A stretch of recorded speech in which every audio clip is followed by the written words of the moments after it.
Bonjour et bienvenue. Dans la vidéo d'aujourd'hui, on va regarder comment représenter des forces à une échelle et un angle quand deux forces vont former un angle entre elles. Et on va regarder comment faire la force résultante de forces non collinaires. On va commencer la méthode graphique et puis on va l'appliquer avec la méthode du parallélogramme dans une autre vidéo. Alors, commençons directement et je vous présente mes outils. Ici, on doit utiliser quand même, voilà, une latte graduée, une équerre pour faire l'angle et probablement, en fait, une deuxième latte. C'est que j'ai pris cette boîte, comme ça, en fait, j'ai collé avec des aimants. C'est pas tout à fait collé, mais c'est aimanté. Comme ça me fait une ligne droite. Alors, commençons avec un exemple. Alors, disons que on a un axe. Alors, on a un axe X. Et il y a deux forces. Alors, F1 qui forme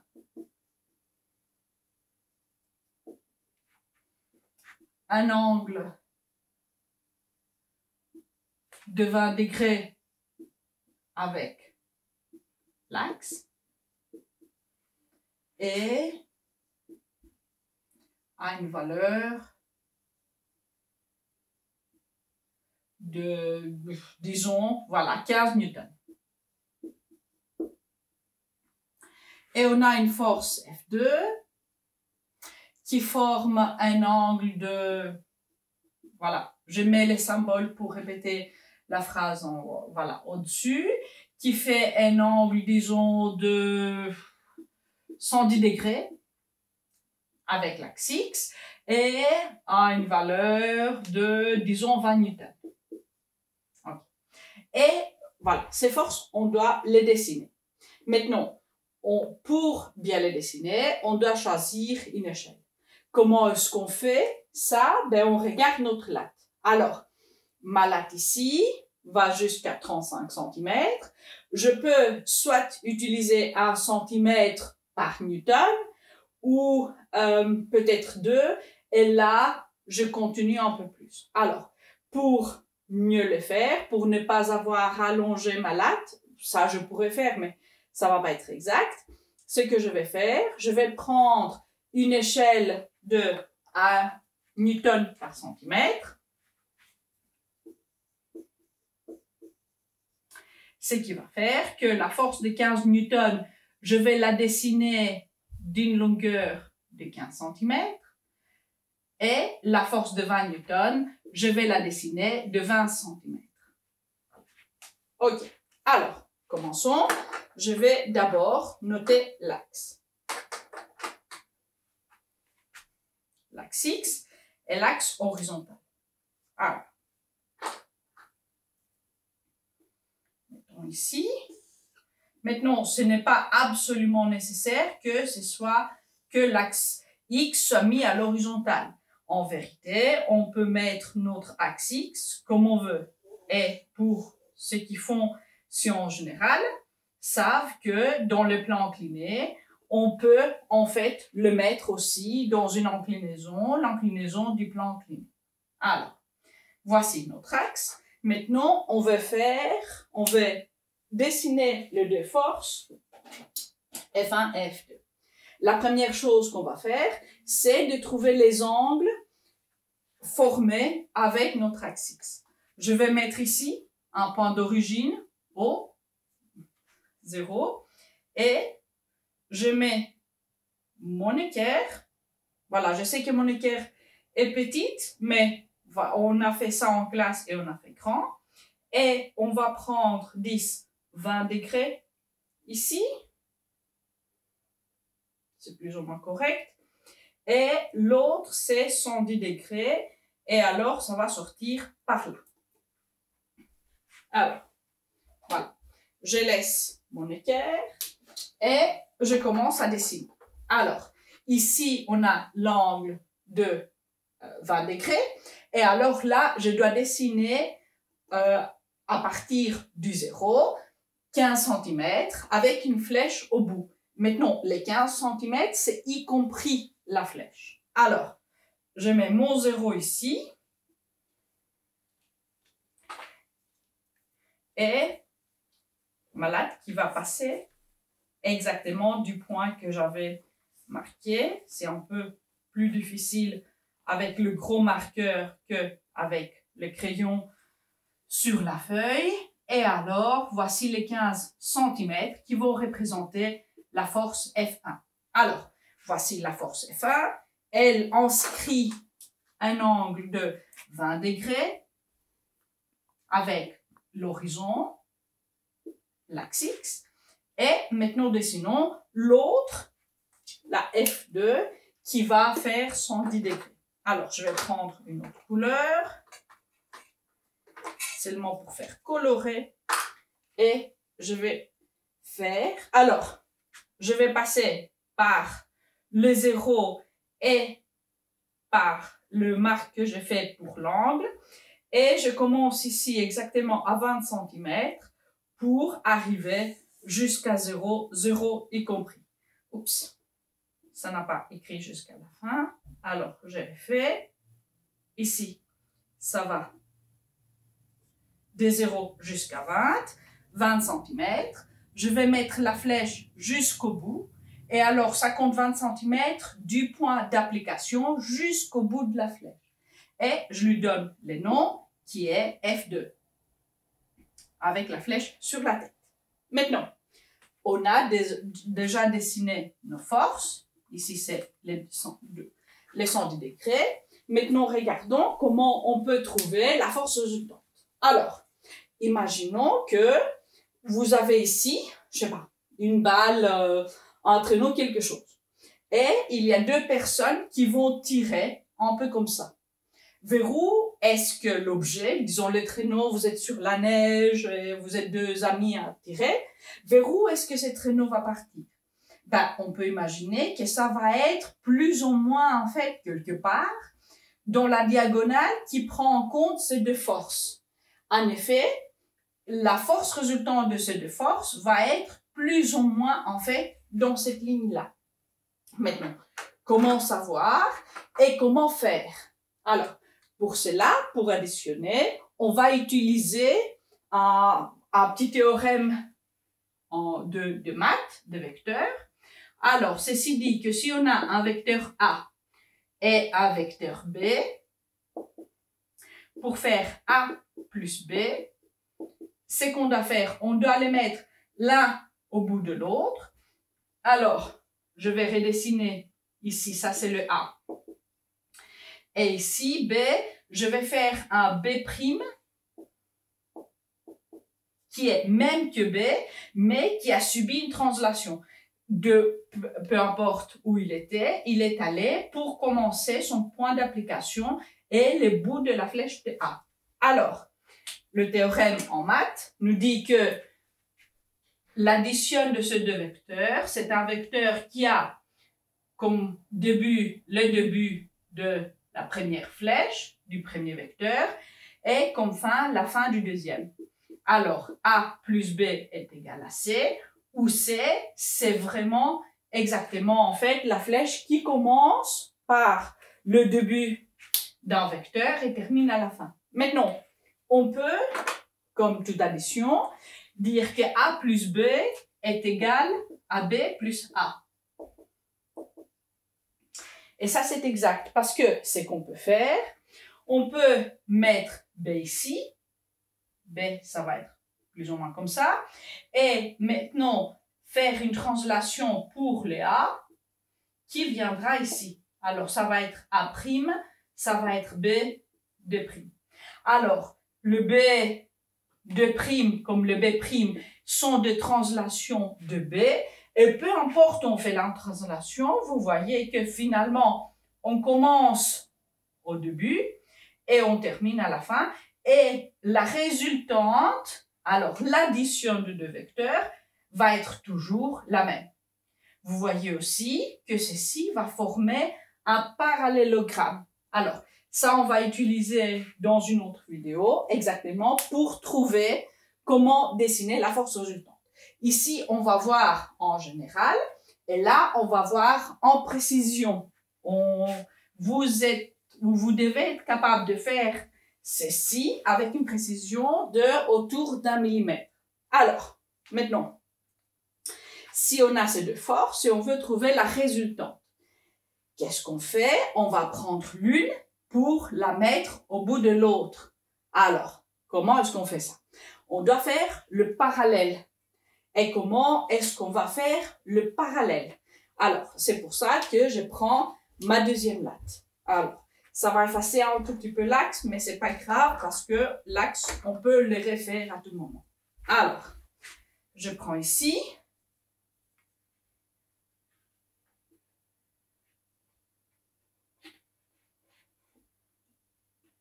Ici, j'ai un vecteur et ici, je vais faire l'angle droit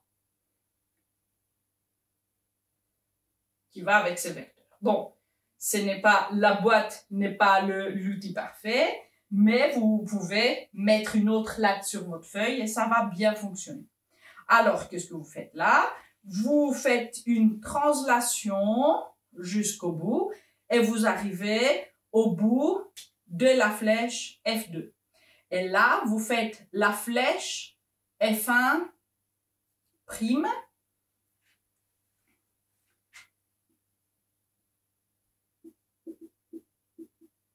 qui est même qu'F1, sauf qu'il y a une translation. Alors, qu'est-ce qu'on a pris? On a pris la F2. Oups. C'est un peu effacé, c'est pas grave. On peut refaire. Alors, on a pris la F1 et on a fait la translation jusqu'à là. Je pense que je fais ça un peu trop long. Je vais réparer. Voilà. Alors, on a fait la F1'. Maintenant, la résultante, c'est qu'on vient de dire, c'est le vecteur qui va partir, qui va commencer au début, finalement, de cette suite de flèches et va terminer à la dernière. Alors, ça va être la force résultante. Maintenant, pour savoir combien c'est la force résultante, c'est qu'on doit faire, on doit la mesurer.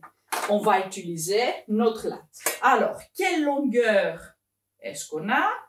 On a une longueur de 24,5 cm. Alors, ces forces résultantes mesurent 24,5 cm. Évidemment, le centimètre, ce n'est pas une unité de force. Ça, c'est la représentation de longueur. Alors là, je vais le noter. Alors, la représentation de longueur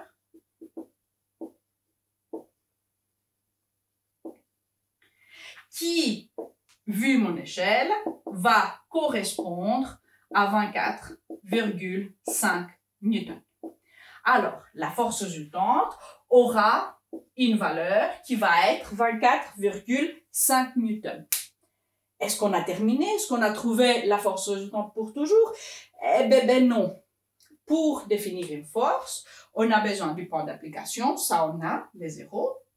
On a besoin de sa valeur, mais on ne sait pas l'angle que ça inscrit. Alors, on ne sait pas finalement vers où cette force va tirer. Alors, il nous reste à mesurer cet angle pour finir la définition de notre force. Je prends de nouveau mon équerre et je mesure. Alors, je place bien mon équerre et je vois que ceci tombe à 70 degrés. Alors, la réponse à la question quelle est la force résultante entre ces deux forces, c'est une force de 24,5 newtons qui forme un angle de 70 degrés avec l'horizon ou avec l'axe X comme vous voulez. Alors, j'espère que ça c'est un peu clair. C'est que je vais faire un petit exemple avec 3 vecteurs. Alors, ça devient plus difficile. En fait, le plus on a, ça devient plus difficile d'être exact, mais ça pourrait vous être demandé. Maintenant, quand il s'agit de deux forces, la limite, c'est 1 mm. Alors, 1 mm de précision sur papier pour la représentation de la longueur. Quand il y a plusieurs, on fait plus ou moins 1 ou 2 mm par force. Alors, voyez que c'est encore un peu plus large. Alors, je vais mettre 3 forces. Alors, ici, F1. Je vais faire autre couleur.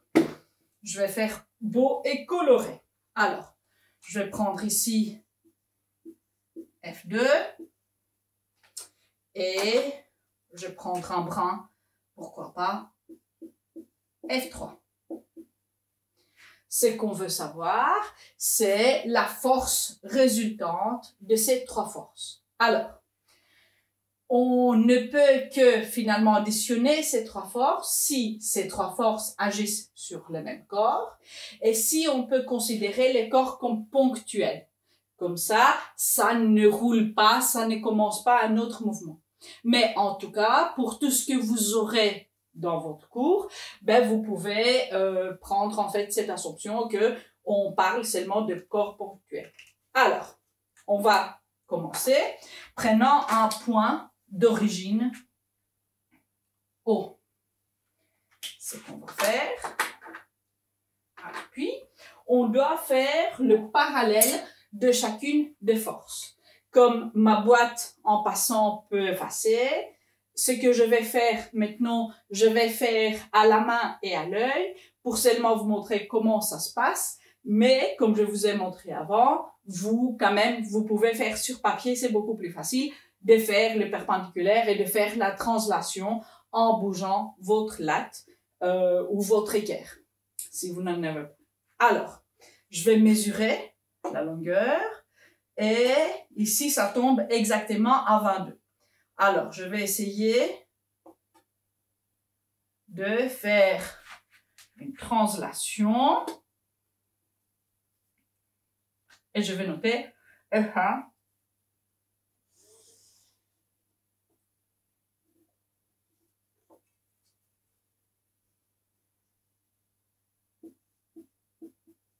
Alors, ici, c'est F1, représenté, commençant par le point 0. On va prendre après F2 et on va faire la translation jusqu'à la fin de F1. Alors, F2, c'est de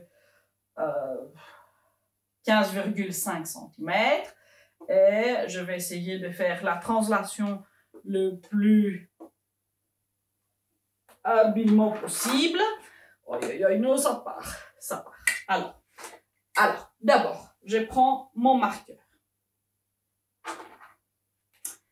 Je remesure. Alors, on avait 15,5.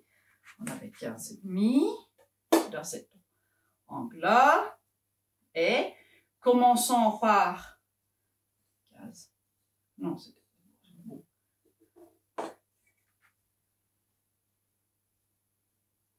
Alors, commençons au bout, on met les forces bout à bout, on a dit, commençons au bout de F1, on peut mettre F2.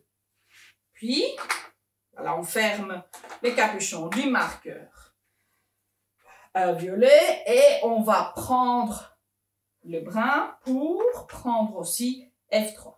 Alors, F3, je dessine ici 13 cm et ça va être comme ça. Alors, on commence au bout de F2 pour mettre ici la F3. Et la force résultante va être la force qui va relier l'origine qui est O avec le bout de la force F3. Alors, ça va être la force résultante. Ça veut dire quoi? Que ceci est la force résultante. Je vais mettre son chapeau. Qu'est-ce que ça veut dire? Ça veut dire que si ces 3 forces agissent sur un objet, l'objet ne va pas partir avec F1, l'objet ne va pas partir avec F2, l'objet ne va pas partir avec F3, mais ça va partir avec la résultante, alors ça va partir d'une direction comme ça. Regardons maintenant la grandeur. On avait vu l'autre fois, disons qu'on a simplement une échelle de 0,5 newton par centimètre.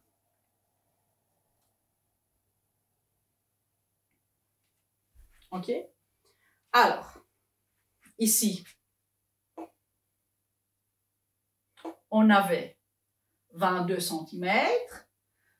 Alors, F1, c'est 0,5 newton par centimètre fois le 22 centimètres qu'on a mesuré. Centimètres et centimètres vont partir. Et ici, la moitié de 22, c'est 11 newtons. Alors, F1 aura une valeur, vous voyez, sans la flèche, parce qu'on parle de valeur, aura une valeur d'11 newtons. Regardons maintenant F2. Et alors, là, on avait dit F2, c'est 15,5. Alors, on a 0,5 newton sur centimètre fois 15,5.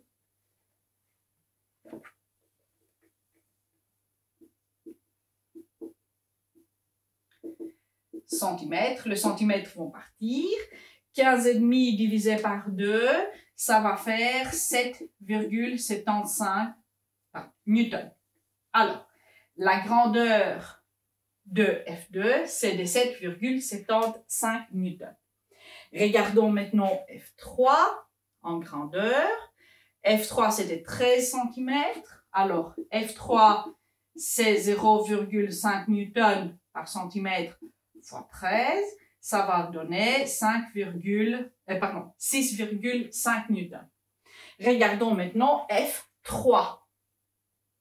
Alors, elle est devant 6 cm. Pardon, F13. F13, c'est devant 6 cm. Alors, on a 0,5 newton fois 26 cm qui va nous donner 13 newtons. Vous voyez que en tant que valeur, 13, ce n'est ni 11, ni 7 et quelques, ni 6,5, ni l'addition de ces valeurs. Alors, quand les forces ne sont pas collinaires, on ne peut pas ajouter ou soustraire comme on veut. On doit toujours soit faire une construction géométrique et prendre mesure des vraies mesures, soit pour le science générale, faire après la méthode de décomposition. Alors, jamais, quand les forces sont en un angle comme ça, on ne peut ajouter leur valeur pour avoir la force résultante. Alors, avec ceci, je vous laisse et à une autre vidéo pour la méthode du parallélogramme. Ciao!